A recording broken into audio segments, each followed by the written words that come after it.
Mchezo huo ni muhimu sana kwa sababu ni moja kati ya michezo ambayo tunaishiriki katika ligi kuu yetu. Kwa hiyo tunazihitaji hizo pointi 3 ili kuweza kujiweka vizuri katika nafasi yetu ya kwanza.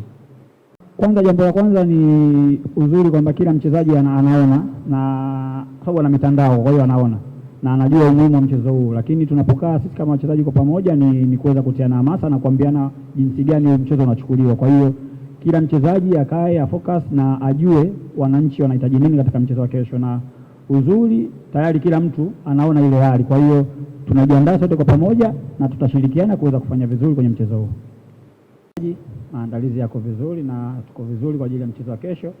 Kwa hiyo ni jukumu letu kuweza kujiandaa na kusubiri hiyo kesho kwenda kupambana kwa ajili ya kupata matokeo yaliyokuwa bora katika mchezo.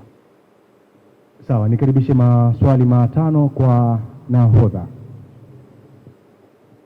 Tafadhali unapopewa kipaza sauti, ongeza sauti yako ili uweze kusikika kwa ni Simba au kwetu.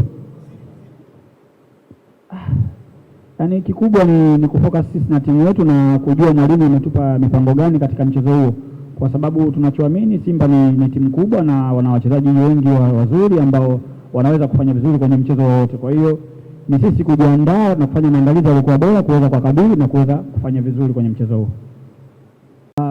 Kwa sababu tuna madaktari ambao wanajua jinsi ya kuwarudisha wachezaji kwenye hali yao ya kawaida, lakini pia na mazoezi ambayo tuna training na mwalimu, kwa sababu tumetoka kucheza michezo mfululizo. Kwa hiyo anatambua tupe mazoezi ya aina gani na tuweze kujiandaa kwa jinsi gani kuelekea kwenye mchezo huo ili tufike tukiwa tuko vizuri. Kwa hiyo hii ni timu kubwa na sisi tunachojua kubwa tunatambua nini cha kufanya kwenda kukabili kwenye huo mchezo.